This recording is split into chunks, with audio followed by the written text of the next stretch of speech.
Assalamualaikum warahmatullahi wabarakatuh. Kami dari kelompok 8 akan mempresentasikan tentang kualitas jasa. Sebelumnya, perkenalkan nama saya Sela Akmardani, NIM 027, dan rekan saya Brilian Putri Sintiawati, NIM 053, dan Anggun Virga, NIM 077. Baik, di sini saya akan menjelaskan tentang penilaian konsumen terhadap kualitas jasa.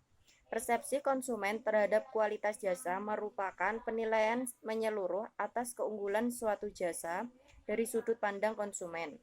Namun, perlu diperhatikan bahwa sifat jasa yang tidak nyata menyebabkan sangat sulit bagi konsumen untuk menilai jasa sebelum dia mengalaminya.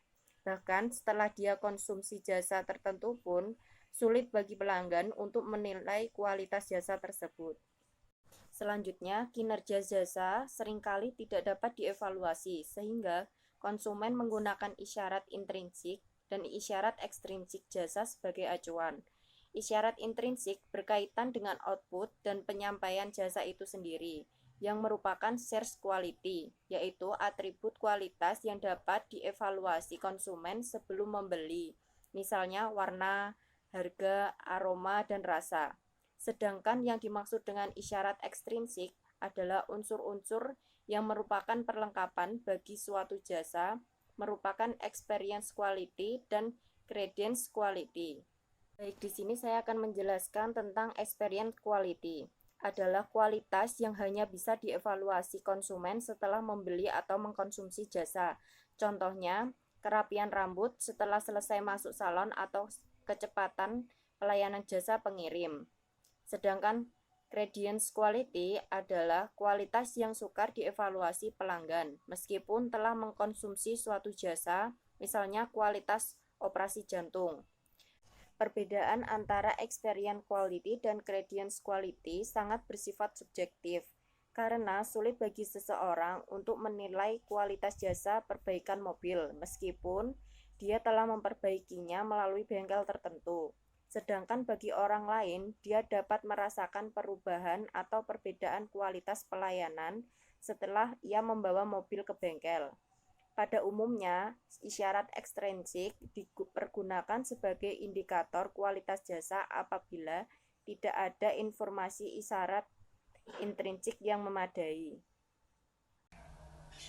Assalamualaikum warahmatullahi wabarakatuh.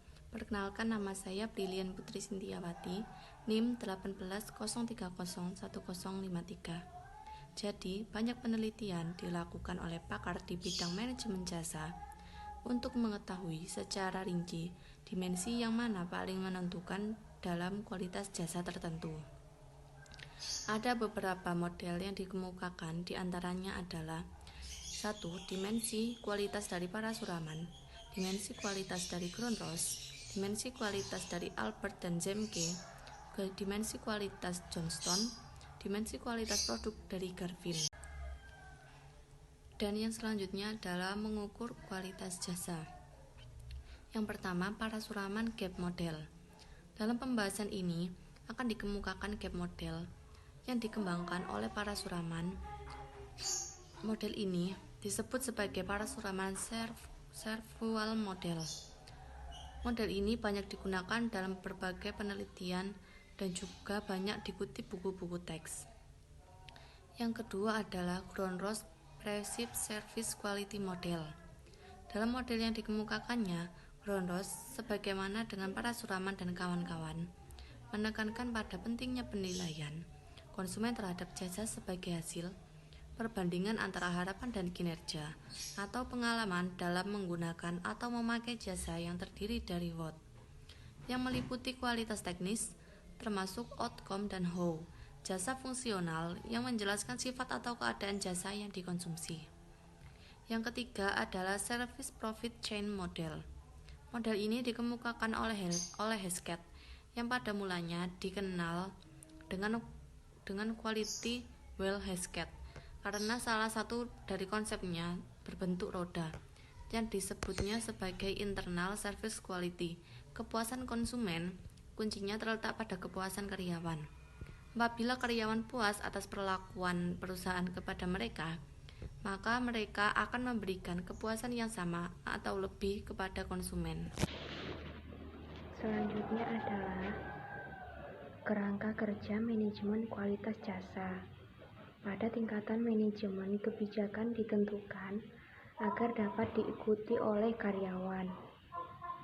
Langkah pertama yang dilakukan adalah menganalisis permintaan pasar dan menentukan persyaratan-persyaratan dan pengukuran kualitas jasa yang akan ditawarkan dan diikuti dengan analisis internal persepsi mengenai kualitas dan bagaimana kinerja mereka sudah harus diantisipasi.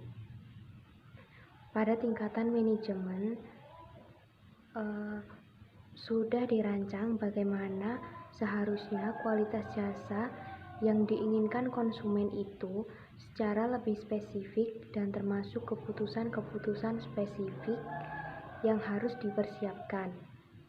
Selanjutnya, dirancang kegiatan untuk mempersiapkan segala sesuatu dari dalam yang meliputi kesiapan dan pemahaman karyawan tentang apa saja yang harus dilakukan, termasuk pemahaman dari manajer yang terlibat pada setiap lini atau yang disebut sebagai pemasaran internal. Selanjutnya, pemasaran eksternal seperti yang tercakup dalam bauran pemasaran sekaligus dirancang pasca terjadinya penyampaian jasa. Karyawan pada berbagai fungsi memandang spesifikasi dari kualitas dan berusaha dengan keinginan yang kuat dan kemampuan untuk menampilkan spesifikasi yang dibutuhkan dalam penyampaian jasa.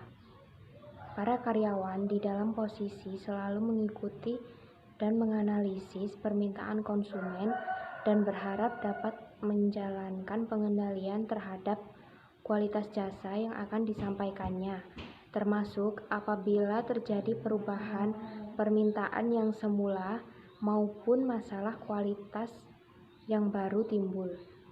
Pada saat yang sama, barang mereka siap terlibat langsung dalam proses penyampaian jasa tersebut. Akhirnya, pada level konsumen ditentukan apakah itu dapat diterima atau tidak.